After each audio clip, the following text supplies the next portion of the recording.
નમસ્કાર વિદ્યાર્થી મિત્રો, ધ સ્માર્ટ લર્નર ચેનલમાં આપનું સ્વાગત છે. તો વિદ્યાર્થી મિત્રો, ધોરણ 10 અને 12ના બોર્ડ પરીક્ષાના પરિણામ અંગે એક મહત્ત્વની ન્યૂઝ આવી છે, તે આજે આપણે જોવાના છીએ. આમાં આજના વિડીયોમાં તમને એ પણ ખબર પડશે કે તમારે બોર્ડનું રિઝલ્ટ કઈ તારીખે આવવાનું છે. તો વિડીયોને અંત સુધી જોજો અને ચેનલને સબસ્ક્રાઈબ ન કરી હોય તો ચેનલને સબસ્ક્રાઈબ કરો, વિડીયોને લાઇક કરો અને શેર કરો. તો ચાલો શરૂ કરીએ. તો કે ધોરણ 12 કોમર્સ, સંસ્કૃત, પ્રાકૃત 4 ભાષાનું છેલ્લું પેપર લેવાય. ધોરણ 10 અને 12ની બોર્ડ પરીક્ષા પૂર્ણ એપ્રિલ અંતમાં પરિણામ જાહેર થઈ શકે કે એપ્રિલ મહિનાના અંતમાં તમારું બોર્ડનું પરિણામ જાહેર થઈ શકે છે. કે ગુજરાત માધ્યમિક અને ઉચ્ચતર માધ્યમિક બોર્ડ દ્વારા ગત 27મી ફેબ્રુઆરી શરૂ કરેલી ધોરણ 10 અને 12ની બોર્ડ પરીક્ષા 17મી માર્ચના રોજ પૂર્ણ થઈ છે.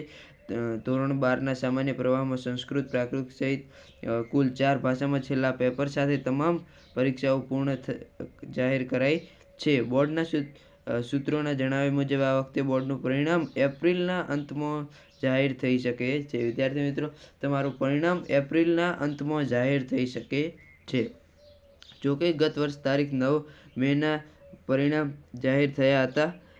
બોર્ડની પરીક્ષામાં નોંધાયેલ વિદ્યાર્થીઓ પૈકી ધોરણ 10ના અંદાજે 97% વધારે અને ધોરણ 12માં 99% વધારે હાજરી જોવા મળી છે.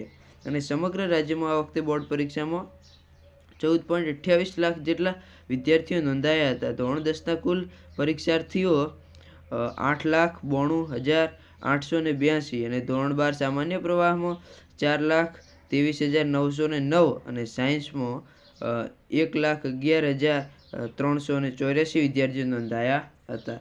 શિક્ષણ બોર્ડના કાર્યક્રમ અનુસાર 10 માર્ચના રોજ ધોરણ 10ના 8.92 લાખ વિદ્યાર્થીઓએ પરીક્ષા પૂર્ણ કરી હતી, જ્યારે સાયન્સના 1.11 લાખ વિદ્યાર્થીઓએ પણ 10 માર્ચના રોજ પરીક્ષા પૂર્ણ કરી હતી. આ પરીક્ષા પૂર્ણ થયા બાદ માત્ર ધોરણ 12ના સામાન્ય પ્રવાહની પરીક્ષા બાકી હતી, જેમાં ધોરણ 12 સામાન્ય પ્રવાહમાં સોમવારના રોજ સંસ્કૃત, ફારસી, અરબી અને પ્રાકૃતિક વિષયની પરીક્ષા લેવામાં આવી હતી. ગત વર્ષની સરખામણીમાં બોર્ડની પરીક્ષા અંદાજે કુલ 15 દિવસ વહેલા શરૂ કરવામાં આથી પરિણામ પણ ગત વર્ષની સરખામણીએ વહેલું આવશે. તો વિદ્યાર્થી મિત્રો, તમારું પરિણામ આ વર્ષે બોર્ડની પરીક્ષા વહેલી લેવાઈ હતી, તેના કારણે બોર્ડનું પરિણામ પણ વહેલું આવવાનું છે.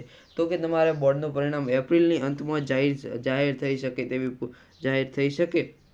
તેવી શક્યતા છે. તો વિદ્યાર્થી મિત્રો, આ હતી બોર્ડના પરિણામની સંભવિત તારીખ.